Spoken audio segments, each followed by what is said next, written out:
All right. Well, hi folks, Toby Lineaweaver here. Yet another of our informal discussions about life in the fast lane at Recovering Champions. Today we have a special guest, very special indeed, Jen Rego. And what's your job again? I'm a case management supervisor. You're not coordinator of case management?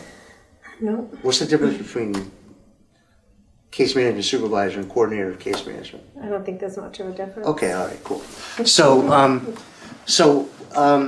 you're wonderful and, you know, and all that, no matter what they call you.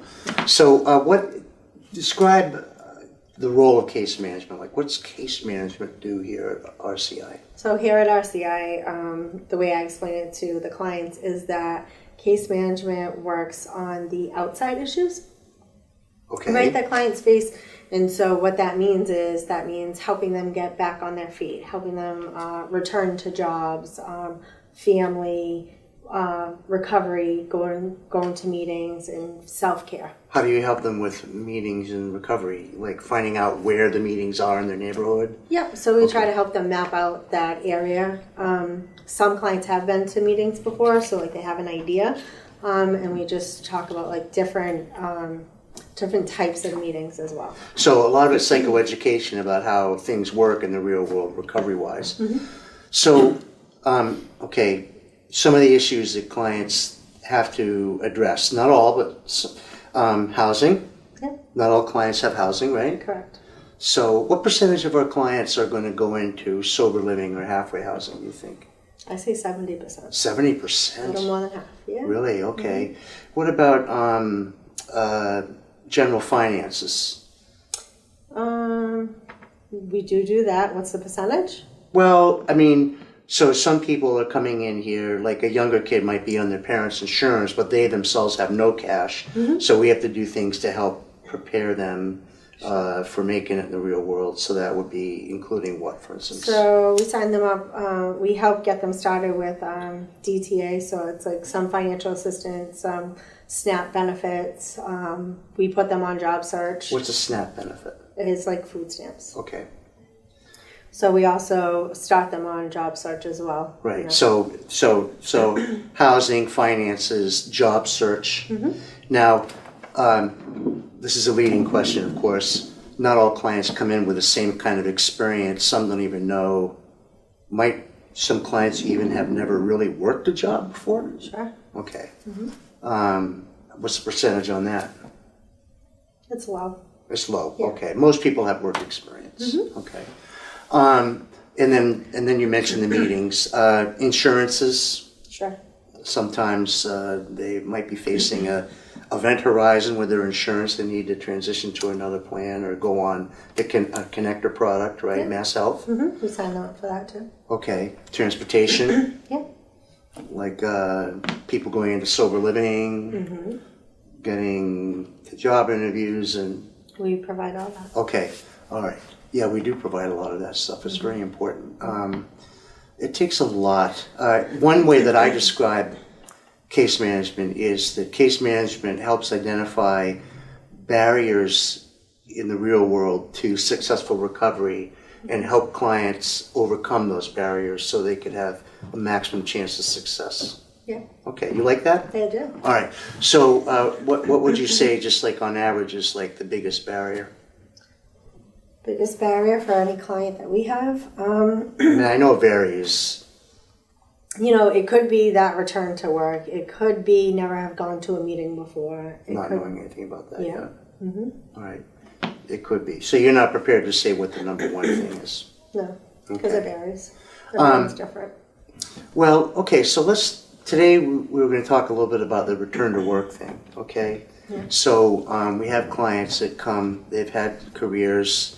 You had mentioned one client who had been working for a company for how many years? Almost 20, I think. 20. Mm-hmm. Then she comes back to treatment. Yeah. And then she eventually wants to return back to her job, mm-hmm. but it's not so easy as that, is it?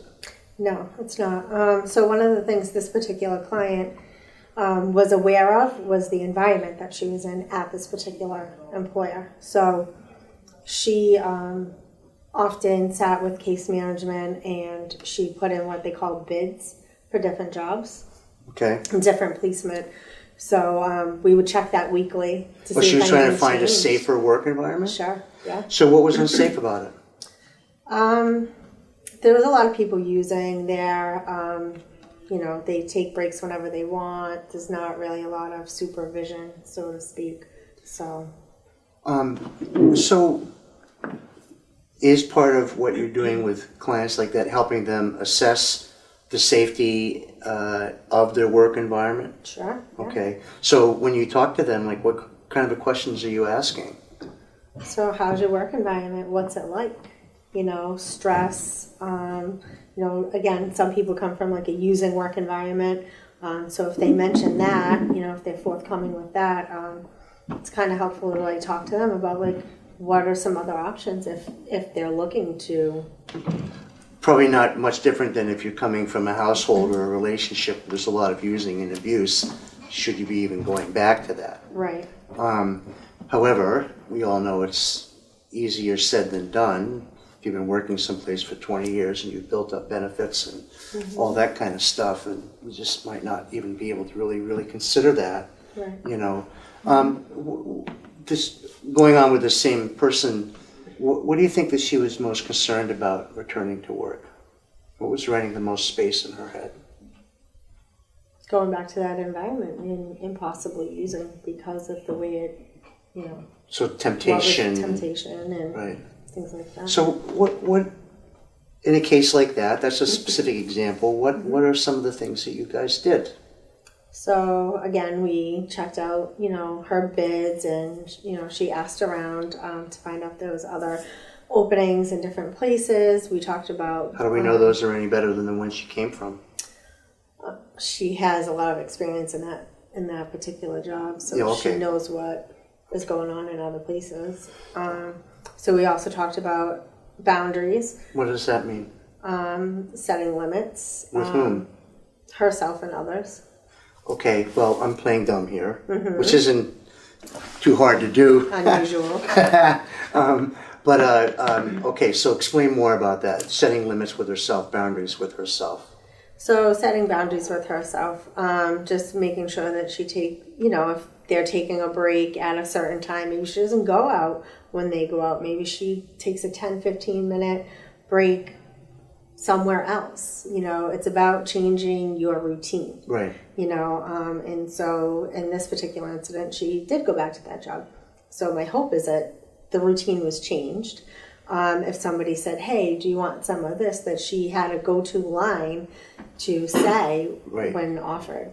That's something that we do a lot of here is we do scripting with clients, and we do try and anticipate the situation that we're pretty certain is going to come up sooner or later. And rather than them having to invent something to say in that moment, to have already thought it through, have it kind of like in your pocket, to whip out, Absolutely. Sometimes it's, so it could be a break at a different time. It could having that answer that protects you from temptation. It could be having maybe a one day at a time book or some other kind of reading that you can pull out to give yourself some comfort and distraction in the moment. Yeah. There's a Even lot of like the Serenity Prayer. Yes, that gets a lot of people through a lot of different moments that they need to get through, right? So so when you said boundaries and limits to self, one thing that came to my mind was that, and this I know is true for a lot of people, is that they got bills to pay, they need to get back to work, they want to make up for lost time, they want to reclaim their lost standing at work, and a lot of times they will go back and they'll hit it really hard, they'll work a lot of hours, and that can be a boundary or limit issue too, right? Absolutely. So did you talk with this person about that as well? I did. Yeah. And this particular person was pretty okay with the amount of hours that she works full time, not taking overtime, not taking on more than what she can handle. Because a lot of times, you talked about reclaiming, your standing there, Yeah. So not taking on too much extra work to say, here I am and I'm going to make up for lost time. Right. Yeah, what we often say to clients is, if you are an addict in early recovery, and these are all the hours that you have in your life, what percentage of your time and energy has to go into your recovery? And we'll ask them to pick a percentage, and some will say 50 or 60 or 70%. And I say, okay, so say it's 70%, that you really have to, you have to establish your recovery, you have a lot of meetings to go to, your counseling, maybe you're still doing some IOP, or intensive outpatient, that is, and all that kind of stuff. And if it's 70% of your time is doing that, then you only have 30 for the leftovers. Mm-hmm. And can you really expect to work full time? And because what happens is we found is that people that try and jam full-time or overtime work into a scenario like that, the thing that suffers is their recovery time. So instead of 70, they're getting 60 or 50%. And that's a little bit like taking, less antibiotics, and then of course the pneumonia returns. In this case, the addiction can creep back in.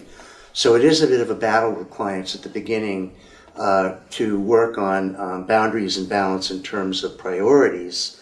The other shorthand phrase that I use, that if you're working too much, it's going to kick recovery off the front burner of your stove. Mm-hmm. And when recovery becomes a back burner priority, then it has potential for, cropping up again. So that's why with case management and any client, I always encourage that, like, whatever you're going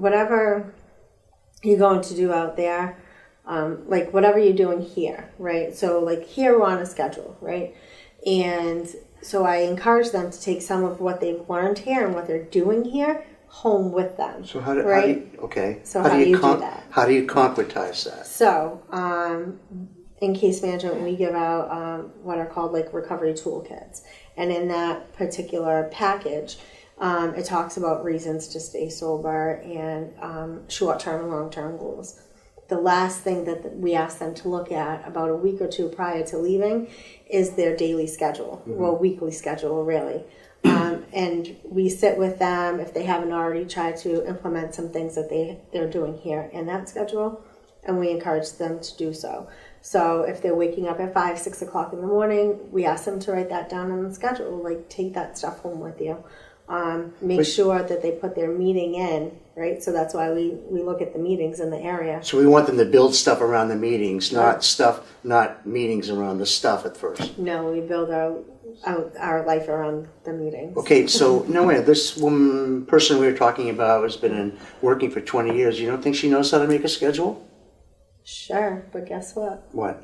Sometimes that schedule just isn't working, and we get complacent in what we've been doing for 20 years. Right. So it's time for change, and that's what recovery is about, is change. Yeah. I also think that people's transition, as you well know, is a big source of anxiety, and getting all those details set. And what I tell clients is that the more information you have, the less blanks it will be for your fears to rush into and kind of get magnified. Mm-hmm. Do you guys use the same kind of schedule format for every client, or you use different kind of things? It's the same schedule, and everybody's schedule is going to be different. Not everybody works 8 to 4. They might work a 3 to 11 or an overnight. So go on. So we want to encourage them to fill their schedule, but not fill it to overload. So we encourage self-care in there. We encourage to put the... What's self-care anyways? Self-care. What do you like to do? Do you like to go for long walks on the beach after dinner at sunset? Does that help you? We are in recovery for a reason, I think, to have a good life, right? Right. How do you know where that balance is between too much to do and not enough? I mean, it sounds kind of tricky to me. It is tricky. Yeah. But if you're listening to what we are explaining here, I think the most important thing that we do is listen to our body. Really? Yeah. Okay. What, like I'm hungry? Yeah.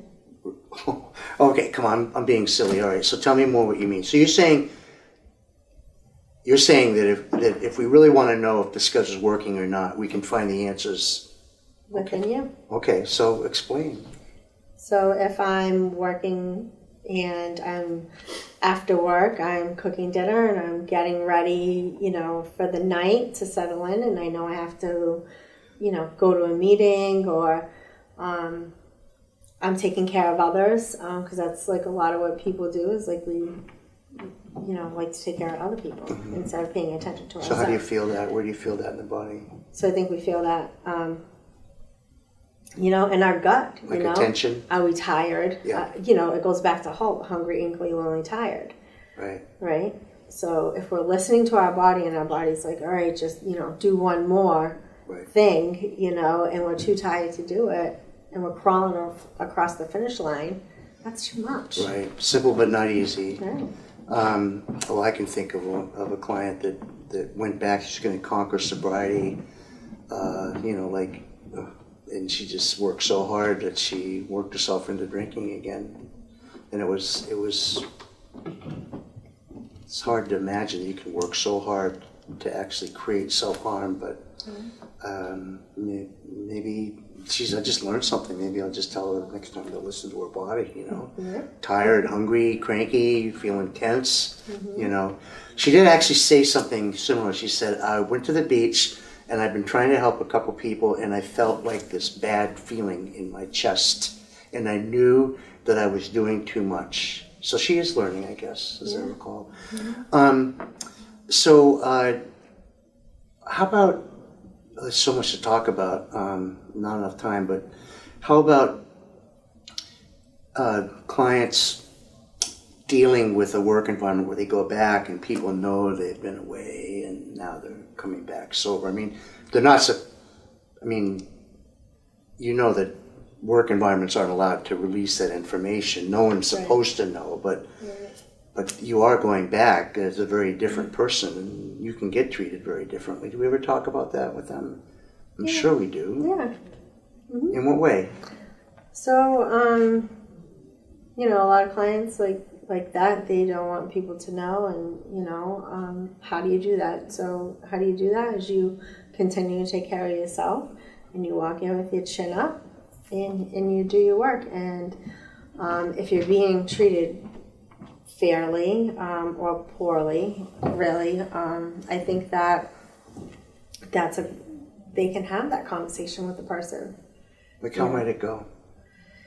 Well, it can go either way, million different ways. Right? So I was kind of thinking like maybe after work get together, and someone says, "Whoa, have a drink," and you go, "No," and "Whoa, what's the matter? You can't drink anymore."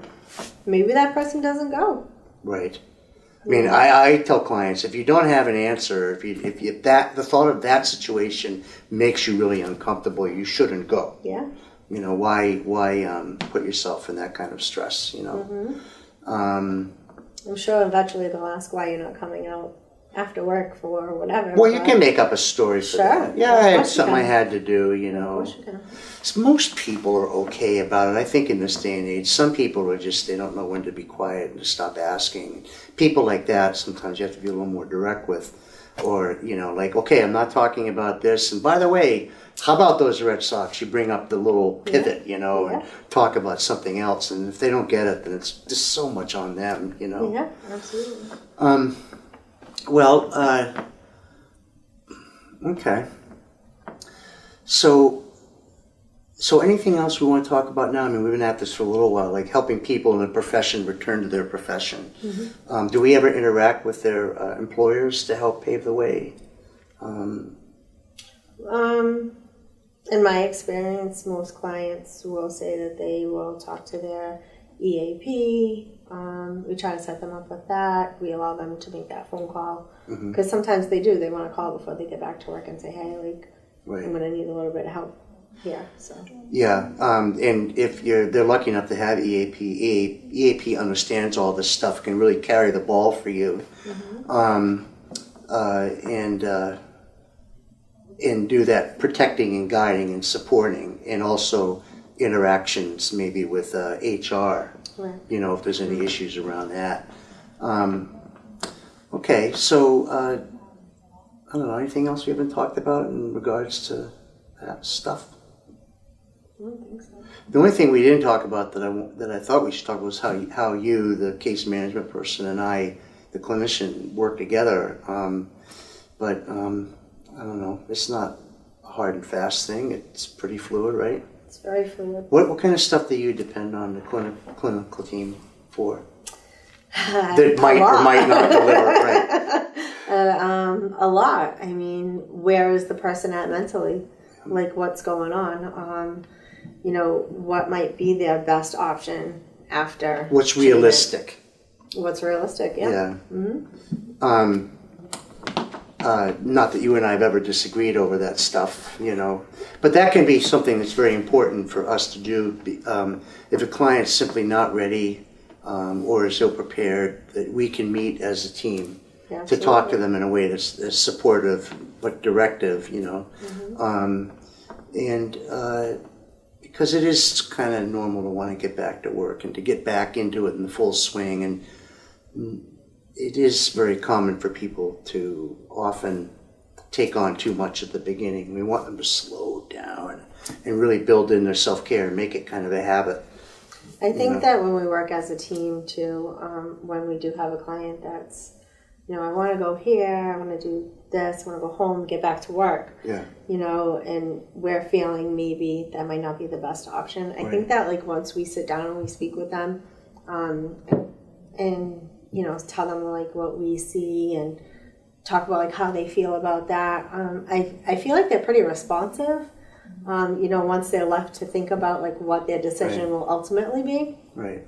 I find that they've been responsive and it's been helpful for them. Well, the key is framing the intervention in a way that helps them hear it and thinking about that ahead of time.